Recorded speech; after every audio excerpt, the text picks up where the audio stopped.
What I noticed was that the most successful people showed up looking to give. When they were talking to you, you felt like you were the most important person in the room. And I kept hearing the same question over and over again from different people, which was something along the lines of, out of everything you're focusing on, where do you need help most right now?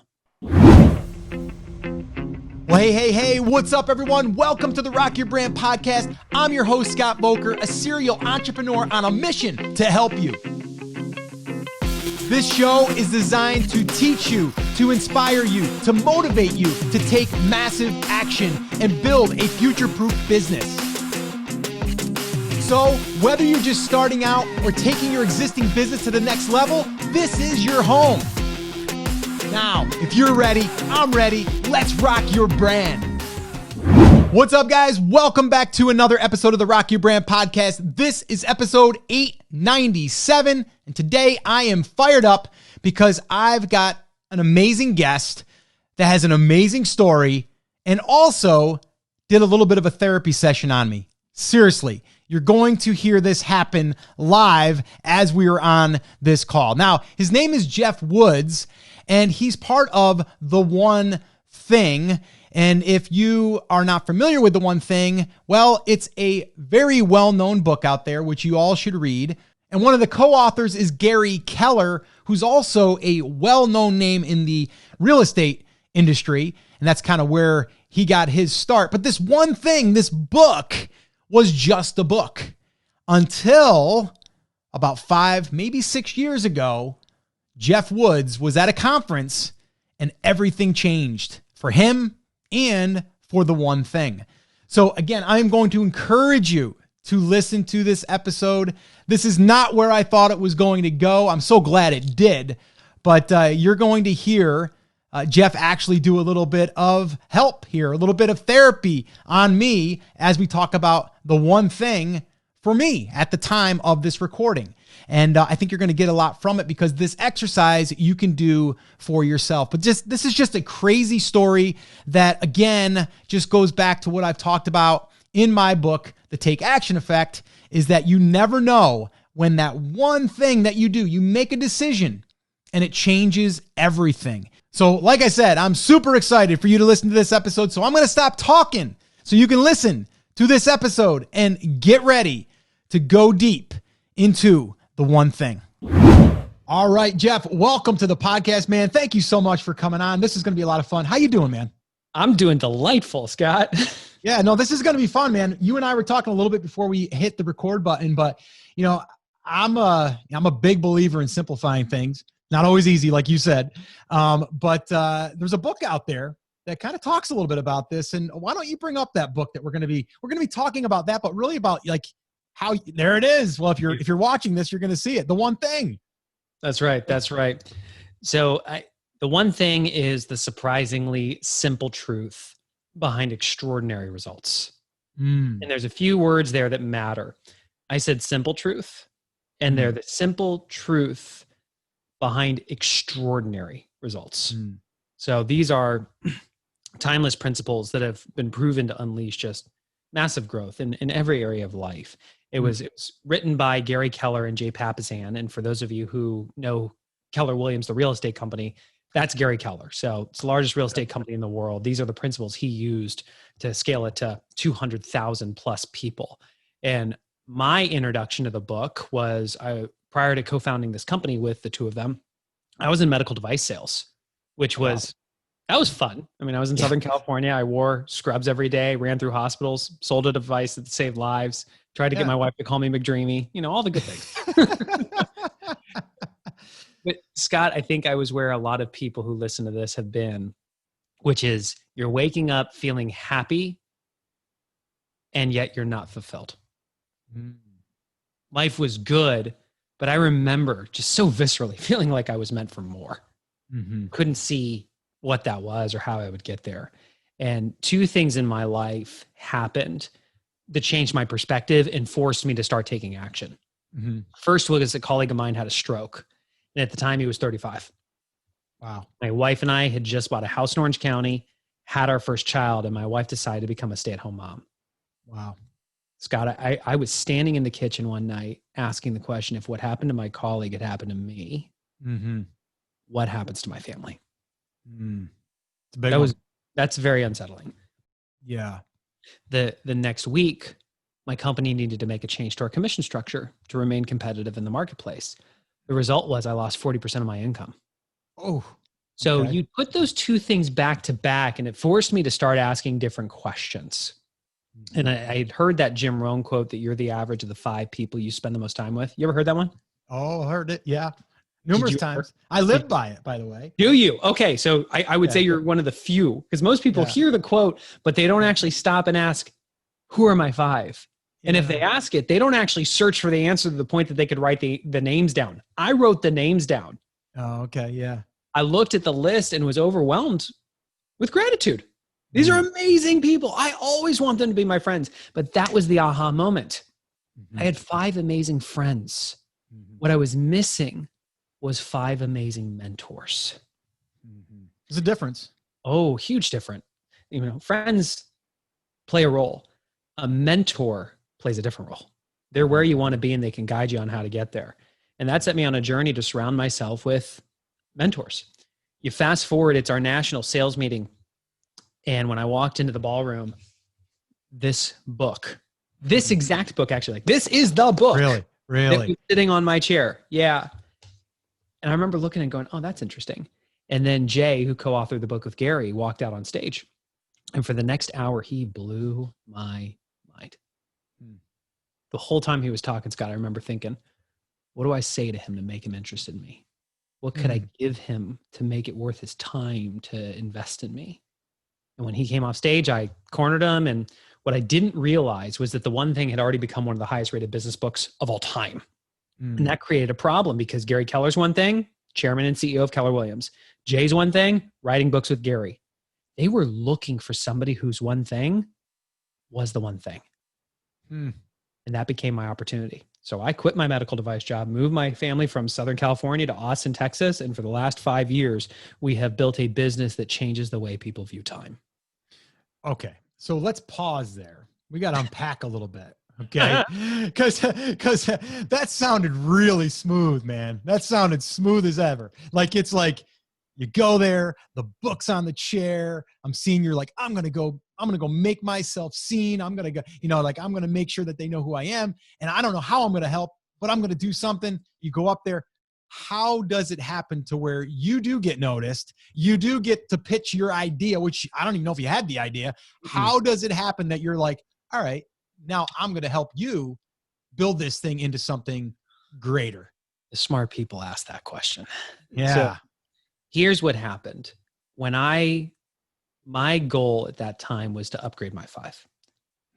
When I started going to meetings, networking meetings, masterminds, most people showed up looking to get. What I noticed was that the most successful people showed up looking to give. When they were talking to you, you felt like you were the most important person in the room. And I kept hearing the same question over and over again from different people, which was something along the lines of, out of everything you're focusing on, where do you need help most right now? How might I be able to help you? And I remember the first time somebody asked me that, and I'm putting this person on a pedestal. They were way successful, and they're asking how they can help me. Like, what? It left an impression. And my aha was, because I wanted to start doing it. If I'm going to surround myself with the right people, I need to start behaving the way they behave. And when I started to ask people, out of everything you're focusing on, where do you need help most right now? How might I be able to serve you? How might I be able to support you or help you? I quickly realized I didn't have to be the person to help them always. It wasn't about me having their solution. A lot of times they described somebody I knew. And I figured out that there was just as much value in making a connection to the right person as there was me being the person that they needed. Or worst case scenario, I'm not the person, I don't know the person, but I heard somebody say, I'm not the person, I don't know the person, but can I scout for you? If I come across that person, can I circle back and make an introduction? And when somebody said that to me, I was like, holy smoke. So I started saying it. And all of a sudden I had my talk track down. So when I approached Jay, I asked him, I said, first and foremost, thank you. My name's Geoff Woods. You just blew my mind. This is exactly what I needed. I feel called to help share this message. I want people to know about this. Out of everything you're focusing on, where do you need help most right now? How might I be able to help you? And he said, well, we're always looking for opportunities to share the book.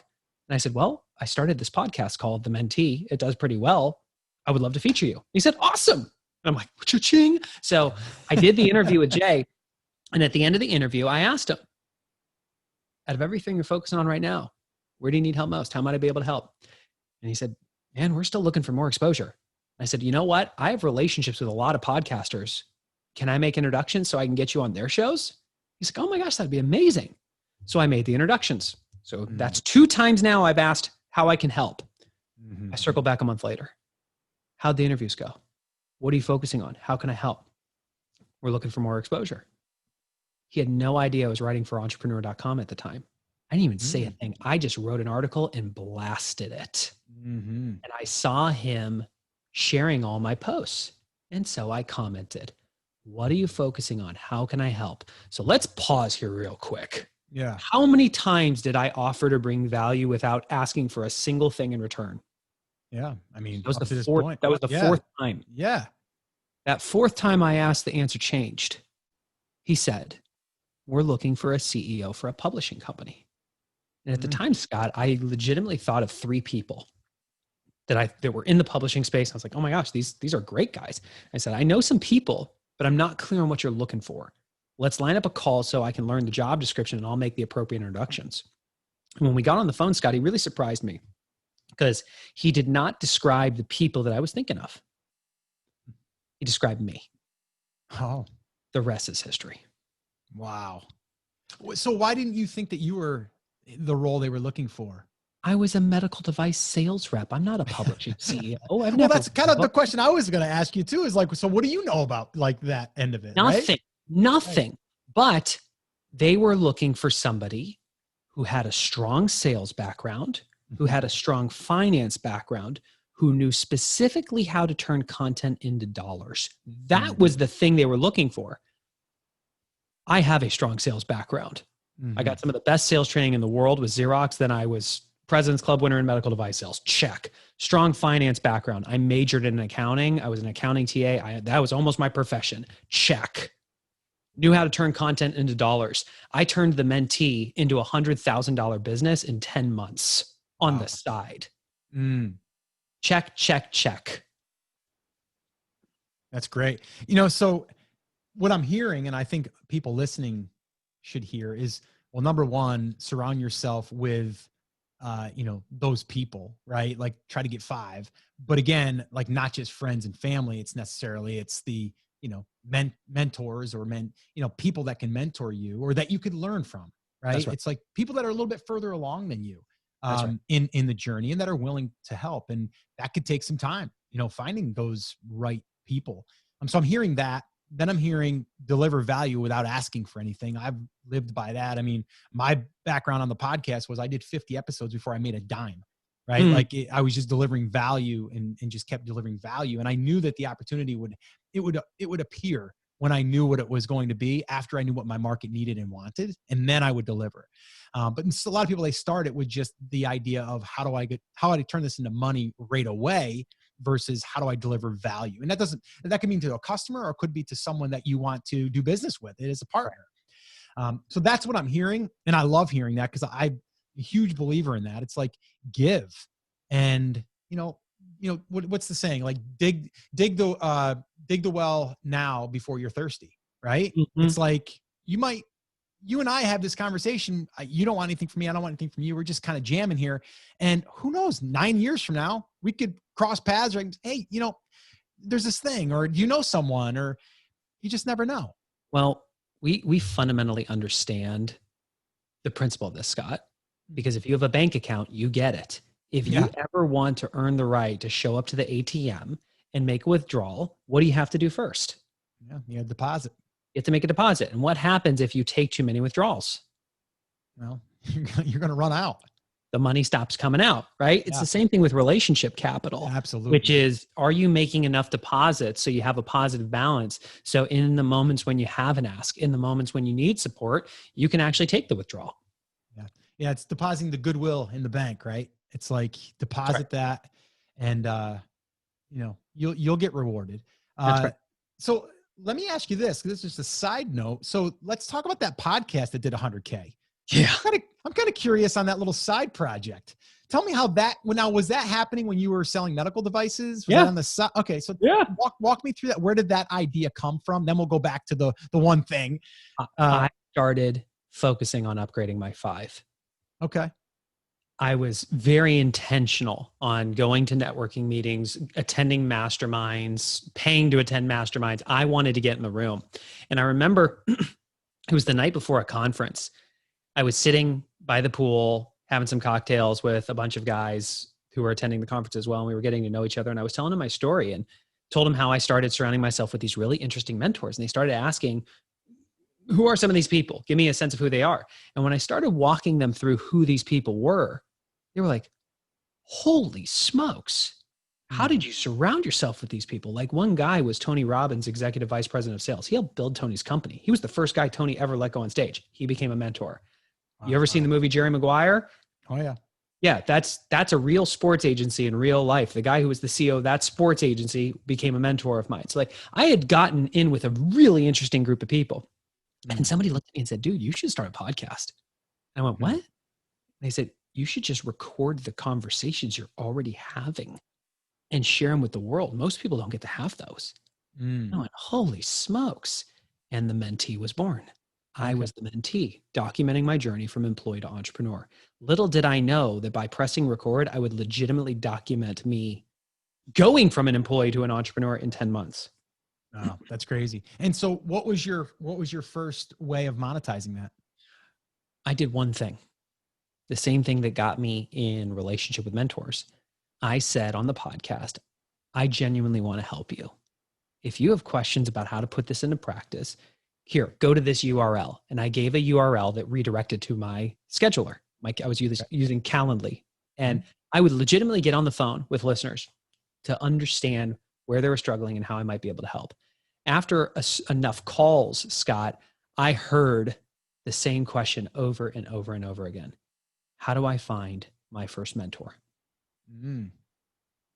I realized there was a problem and I knew how to solve it. So I called those people back and said, hey, I'm thinking about coming out with a course to help people find their first mentor. If I were to do that, what would you be willing to pay for something like that? And they told me. I said, great. Do you want to do it? They're like, sure. I was like, cool. What's your PayPal? That's awesome. And I pre-sold it. Then after that, they wanted to have a community of people who were surrounding themselves with the right mentors. And I developed a continuity program. Then people wanted to get access to some of my mentors. So I started a mastermind where I literally had my mentors come in and we would spend a weekend together and you could come as well. And that led to 100K in the first year. That's beautiful. No, that's great. I mean, again, though, one thing there that I want people to listen to, like, you did the work of getting on calls for free to basically learn what the market needs and what it wants. And it's like, it's pretty simple, but a lot of people don't want to do that because it's like, I don't want to talk to people. You know what I mean? And we got to give you some context. We had a newborn baby. Oh, wow. We had just bought a very expensive house in Orange County, and then my income gets slashed by 40%. I'm not able to neglect my day job. I'm still working full time, then trying to maintain my wife's sanity with a newborn. It's not like I had lots of hours. So this meant I remember so many nights when I just wanted to go to bed. And I was like, Geoff, just get in the office and do 10 minutes. Just do 10 minutes. 10 minutes, yeah. And that 10 minutes would turn into 20 or would turn into 30 or would turn into an hour. And I'm up early. Like, I was literally burning the candle on both ends, which is not something I recommend over a long period of time. But I had to, my reasons for being successful were greater than my excuses. And I was willing to make that investment. And I got my wife on board saying, I need to do this for us. We need to start paving the road for us to actually be in control of our future. And this is what it's going to have to look like. And she got behind me on that, but it was hard. It also did create the opportunity for me to move to Austin to partner up with the people I partnered up with, which, are you kidding me? If you had the chance to partner up with a self-made billionaire and get paid to do it. I know, it's pretty awesome. It's yeah. You fast forward 5 years. I mean, the way that I think now as a result of being in that proximity, the knowledge that I have is insane. That's crazy. I mean, it's a great story. So let me ask you this. The day that you were in that conference where you had that book on your chair, you didn't make your introduction and stuff. What was it that blew your mind from that talk? You know, like what's something that came from that you're like, you know, like the one thing, like what was it that made you go like, aha, like I need to do something different? What was it? You ever heard the quote, people don't remember what you say, they remember how you made them feel? It was very much that. I don't necessarily remember what Jay said. I remember how he made me feel. I remember thinking, holy crap, this is extraordinary. Like these thoughts are amazing. And just going, if I could be surrounded by him and Gary, if this is how they think, what would become possible for me in my life? There is one moment of content that I remember, and it was when he was talking about the domino effect. So Scott, when you were a kid, did you ever line up dominoes? Oh, absolutely. How'd you knock them down? You know, with the one at the front, and I would just kind of give it a flick. And then what happens? If I lined them up correctly, then they would all start to kind of hit each other and then complete, you know, the domino. Jay told this story of how in 2009, there was a group out of the Netherlands that broke the world record for domino falls. They lined up 4.5 million dominoes. And what's amazing about this is not that what it takes to line up 4.5 million dominoes. What was amazing is that when the leader of that group knocked over the first one, it unleashed the equivalent of 94,000 joules of energy, which, to put that into context, that's how much effort it would take you to drop and do 545 consecutive push-ups. Oof. Okay. So let's really put that into context. Do me a favor. Yeah. Hold up your finger like you're about to flick the domino. Let's do it on 3. 1, 2, 3. Flick. Okay. How much effort did that take? Not much. That effortless action created the equivalent of 545 consecutive push-ups. That's crazy. And here's the moral of the story. The path to getting everything you want starts by getting one thing at a time. So this means you have to think big, but go small and trust the dominoes will fall. And I remember, Scott, there was this graphic of what happens when dominoes fall, because there was a researcher that showed that a 2-inch domino can actually knock down the one that's 50% larger. So 2 knocks over 3, 3 knocks over 4.5. And if you read the book, you've seen this image of the hockey stick growth. By the 18th domino, actually, I'll just open up for you guys. By the 18th domino, that 2-inch little domino can knock over the Leaning Tower of Pisa.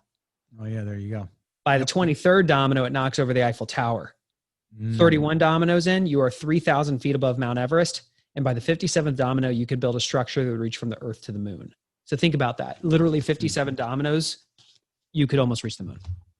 Yeah, that's crazy. What was amazing about that was him saying, we all have this vision of a 57th domino in an area of our life. It's a big goal. But the path to getting there isn't by doing everything. It's actually narrowing it down to one thing that is so small that it's a 2-inch domino, and effortlessly with the flick of a finger, it falls. And if you can become the type of person who knows what that one thing is and does it day after day after day over time, you can achieve extraordinary results. Yeah. So I guess because I mean, we live in a noisy, busy world, right? Like, and as entrepreneurs, like our minds are racing, we're chasing shiny objects, we're seeing a different opportunity, or maybe this thing's working, but it's not fun anymore. It's boring. It works. Now we got to figure out something that's broken. How does someone that's in that frame of mind know that it's kind of, I'm not seeing the results, but I know if I keep at this for long enough, I could, or I should? How does someone almost like retrain their mind to think that way? Let me make sure I understand the question. Is the question, if somebody doubts if they're doing the right one thing, how do they be consistent doing it? That's actually a different little bit of a spin on it. I like that, because that is a question too. Like, I'm doing this thing, I'm not seeing the results, but am I doing it right? Am I doing it and it's not going to work, so I'm going to waste all this time? Tell me the way you intended it and I'll answer both. Okay. The first way was more of, you know, like I'm wondering, I know where I want to go, I think, right? So I'm going to put the time and effort in, because I know, like, just for example, like to build a website and get traffic to it, we got to put content out there. It's going to take maybe 3 to 6 months before Google even indexes us. So I don't know if that piece is going to work, but how do I keep going, not knowing that it's going to actually work, but I think it will? Here's what it is. Think big, go small, trust the dominoes will fall. What most people do is they think big. I want to have all this web traffic. And then they ask, well, what can I do to get it? And they come up with an answer. I got to create a lot of content. And because they have an answer, they latch onto it like it's the answer. The opportunity is to acknowledge that the first answer that you have may not be the best one. You've actually got to look at all the things you could do and then identify the one you should do first. And this is where the focusing question of the book comes in.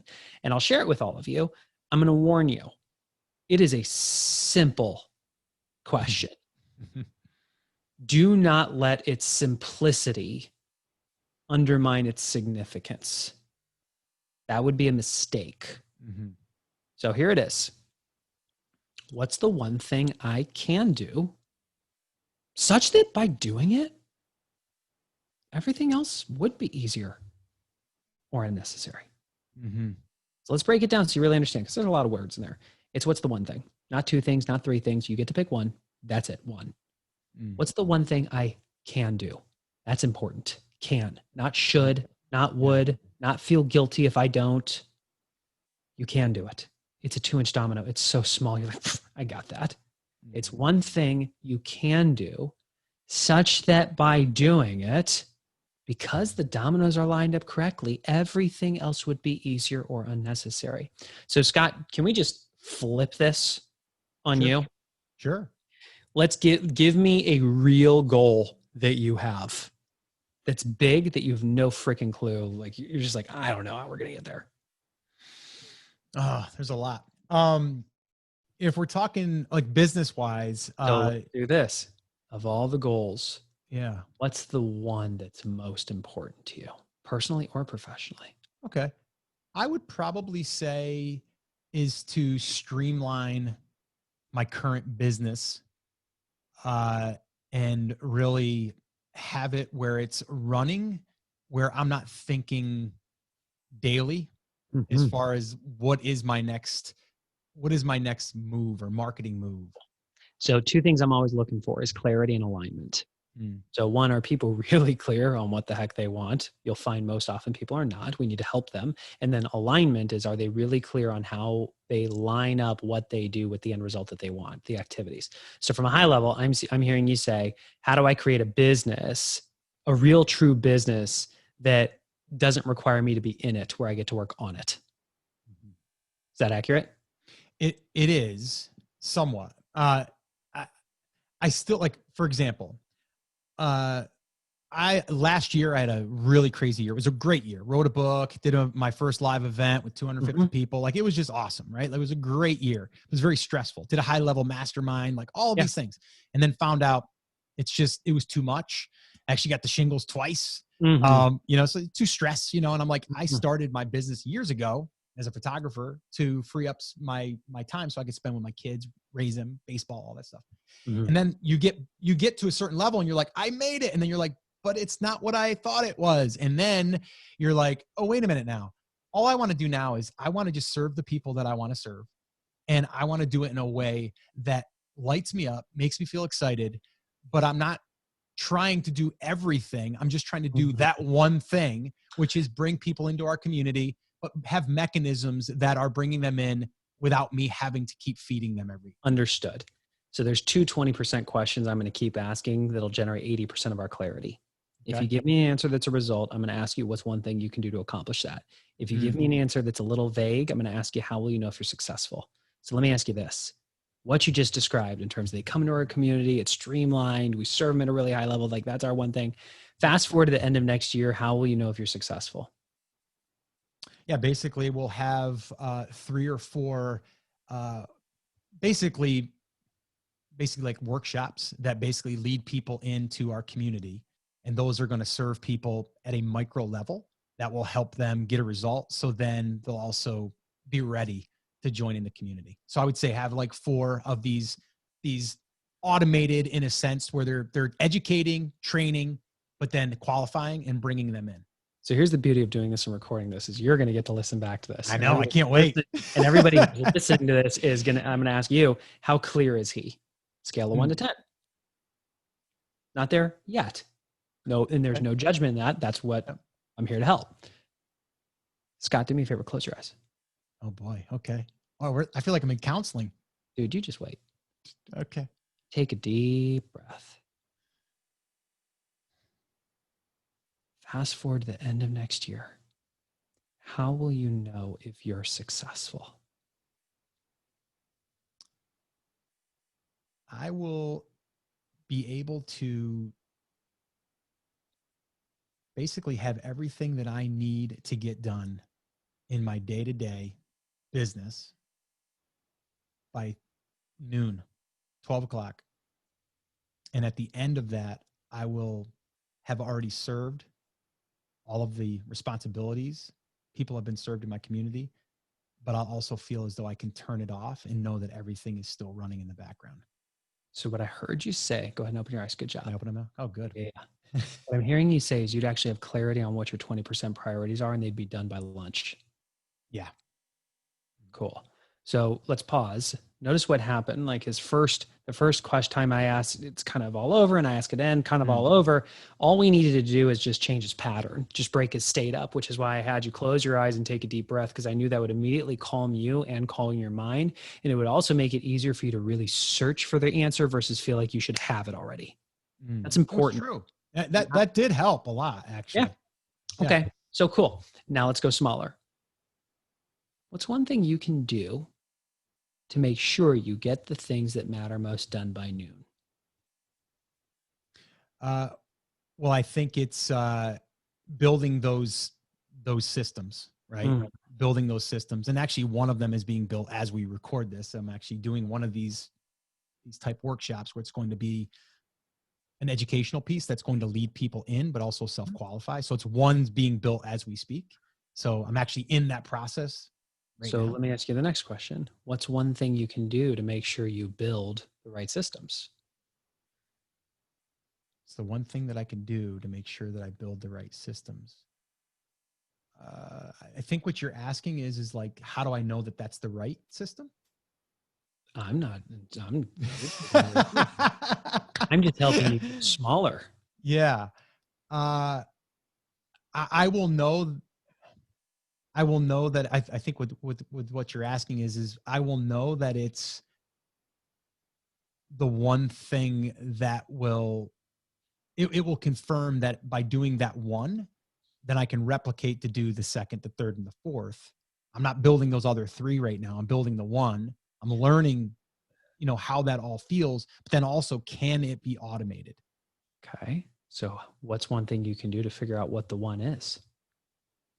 I'm going to run this through. I'm going to basically next Tuesday, depending on when you're listening to this, I'm doing a live workshop where I'm going to teach this one step in the process of what we teach. And I'm going to prepare for it. So I'm basically going, okay, so to answer your, I'm going to be preparing that slide deck tomorrow, actually. How will you know if you're successful there? In creating the slide deck or actually fulfilling it? What specifically has to happen for you to say, I've prepared for the slide deck? I will have gone through everything and know that I'm going to give a killer presentation that people are going to walk away with and go, wow, I should have paid more for that. That was amazing. So what's one thing you can do to make that happen, to make sure you're prepared? To basically create it and then run through it before I actually present it. Cool. So let's go smaller. What's one thing you can do to make sure you create it? Make sure I schedule it and I get that done tomorrow. How much time would you need? I've already kind of thought about this. I probably need about 2 to 3 hours. What's one thing you can do to make sure you have that 2 to 3 hours reserved? I put it in my calendar. When would you like to do that? I am going to do that tomorrow, and I am going to schedule that for 10 a.m. Eastern. So you know from 10 to 1 you're good? Tomorrow I am, yes. Because I did leave time open this week for that because I knew I was doing this. So do me a favor, because I've been putting it off. But I've been putting it off. Oh, can I come in here and be your partner on this? Sure. Grab your phone. Ooh, okay. Open up your calendar. Okay. Time block it. Okay. So tomorrow we are going to schedule this. Are you really open from 10 to 1, or is there something that's going to snipe you? I'm good. Nope. Good. All right, block it. I am good. No, because I left tomorrow just about wide open because I knew I was going to be doing this. So there we go. It's on the calendar. Let's pause and I dissect what happened. I think this is great. Before we even did it, I said there's two things I'm looking for: clarity and alignment. Mm-hmm. When I ask, how will you know if you're successful by the end of the next year? When we started, there was a lot of things, all directionally correct, by the way, zero judgment. But the problem is the purpose of the goal is not to achieve the result. It's to help us be appropriate in the moment. Just like those dominoes, we can understand what the last one looks like, but we got to be able to work it back to specifically what's the first one that I need to knock down. That tiny inch little thing, which you just did. You grabbed your phone and time blocked it. That was the lead domino, because now you are more likely to show up tomorrow for that time because you've set the intention. Research shows that when we identify a date, time, and place that we're going to do something, we are 3 times more likely to do it. Literally, the act of doing a time block triples your odds of doing it. That is scientific. Yeah. And if you show up with the intention to prepare that slide deck, you know exactly what you have to do by the end of that time block to feel like you're successful, which will make it more powerful when you show up to deliver that webinar, which will help you understand if that's the right system, which will make all the other dominoes fall. Yeah. No, it's so funny. It's so simple, but yet, like you said, we think big, and then we think small, but really we're still thinking too big. Yeah. And a great example of this is in that image I showed you. The 18th domino knocks down the Leaning Tower of Pisa. You ever seen the Leaning Tower in real life? No. It is in fact leaning. Yet if I challenged anybody to run and knock it over, would they be able to do it? No. Well, why not? It's heavy. It's already leaning. Like, just give it a little hip check. The thing should fall. Yeah. But this is what we do in our lives. We're still going too big.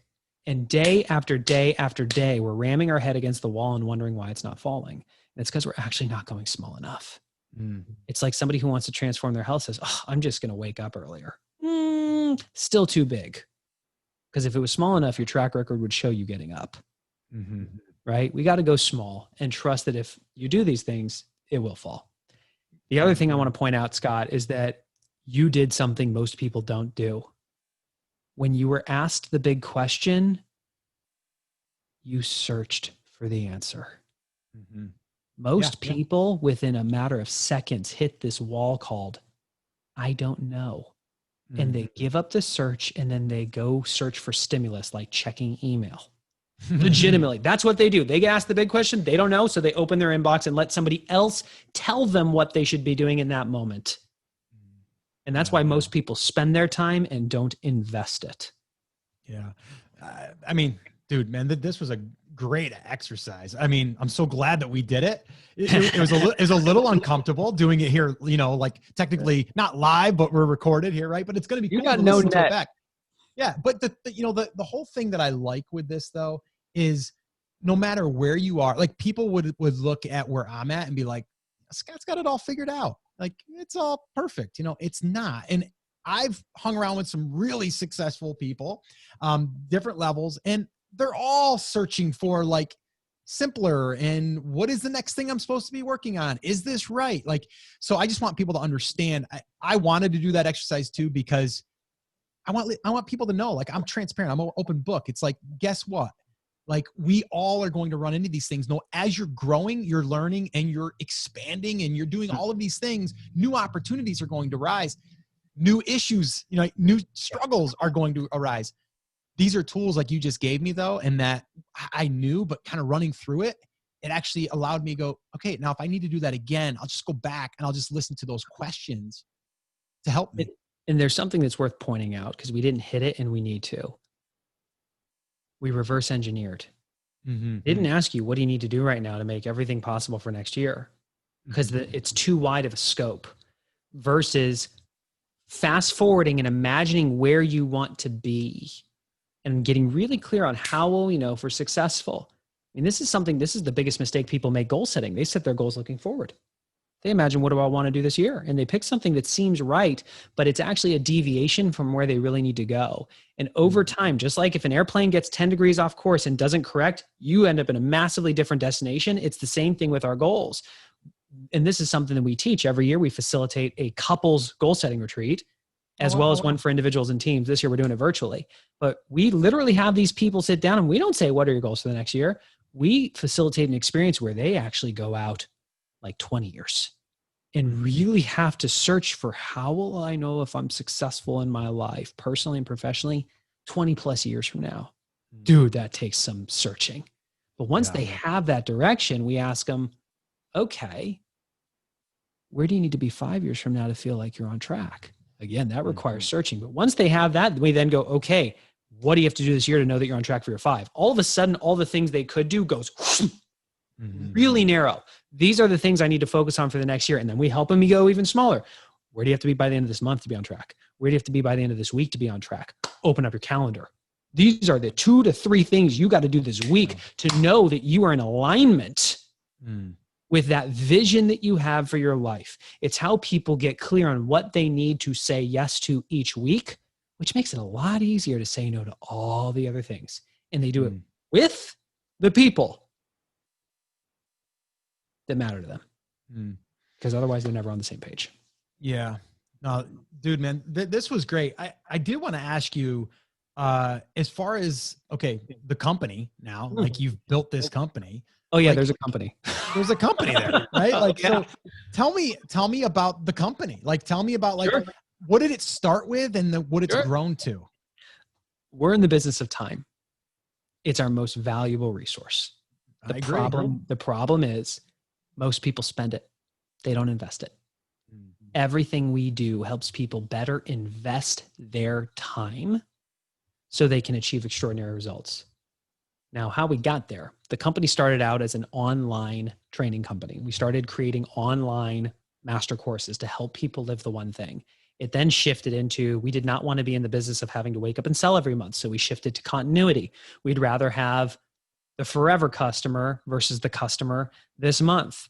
And by building a community of people who were living the one thing, we also started realizing all these companies were calling us, asking us to come in. So that launched a corporate training division where we go into small companies of like 5 employees all the way up to some of the largest companies in the world. I mean, you name many of the Fortune 50, 500,000 people, we help make this part of their culture. That led to a coaching company. It led to events like our couples goal setting retreat and the retreat for individuals and teams. And ultimately, it's going to lead to us creating technology that helps people invest their time.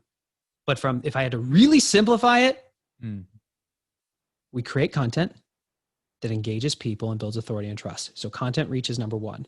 That drives the growth of the database, which drives the growth of the customer base, whether it's online training, events, corporate, consulting, coaching, which drives profit, which funds technology. That's the business model.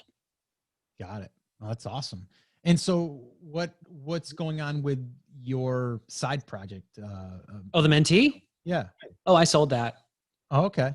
Because Jay said to me, dude, you can't be the face of the one thing and have 2 things.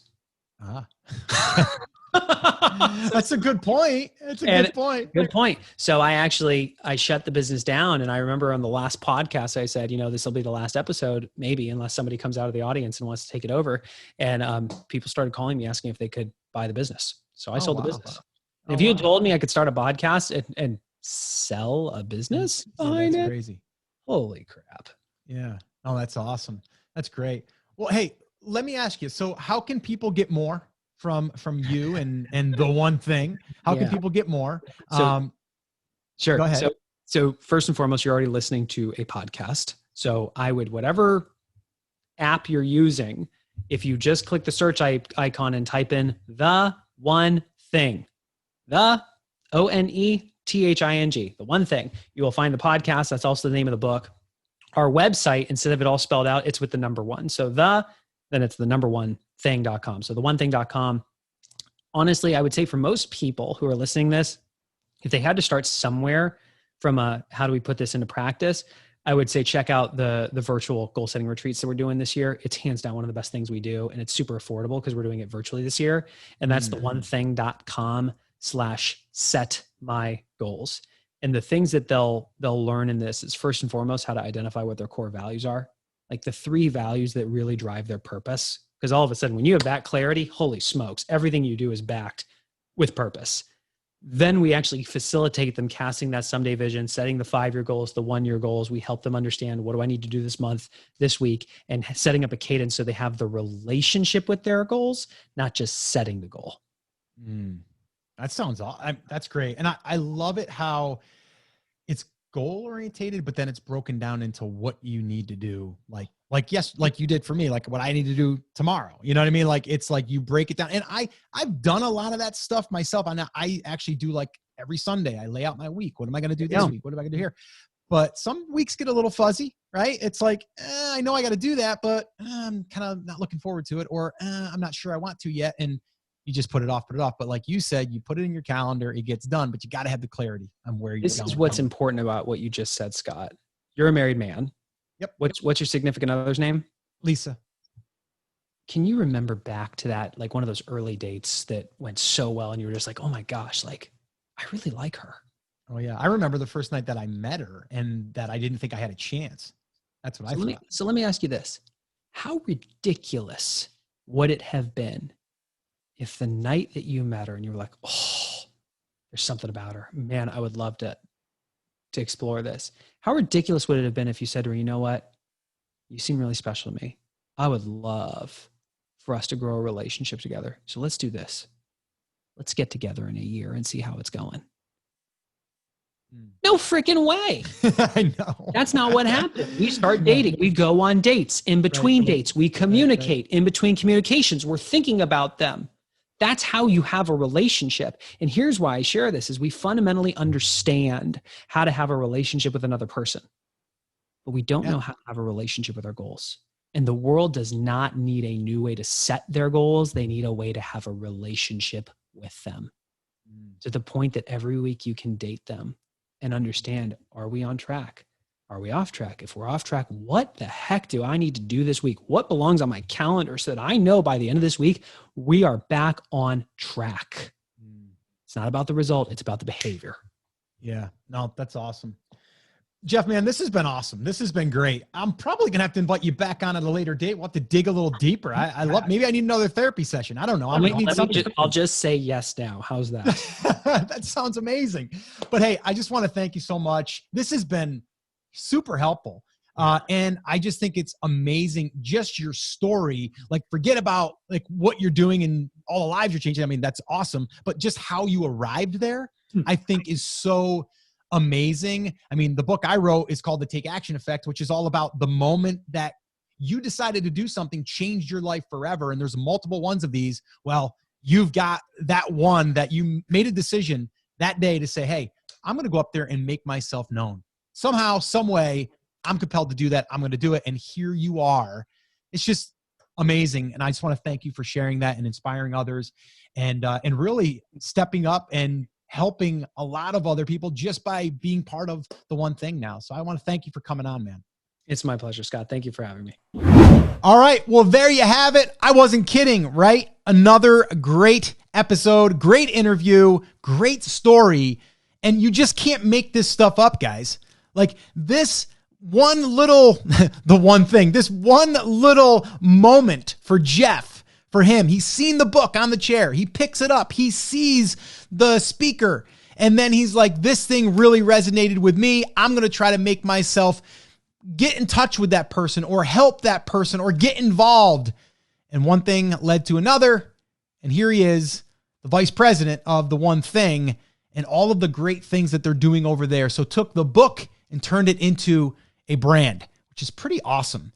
So guys, if you want the show notes to this episode, which I think you're going to want them, head on over to brandcreators.com/897. Once again, that's brandcreators.com/897. I'll link everything up there, the show notes, the links, All the goodies will be over there. All right, guys, so that's it. That's going to wrap it up. As always, remember, I'm here for you. I believe in you, and I am rooting for you. But you have to, come on, say it with me. Say it loud. Say it proud. Take action. Have an awesome, amazing day, and I'll see you right back here on the next episode. Now let's rock your brand.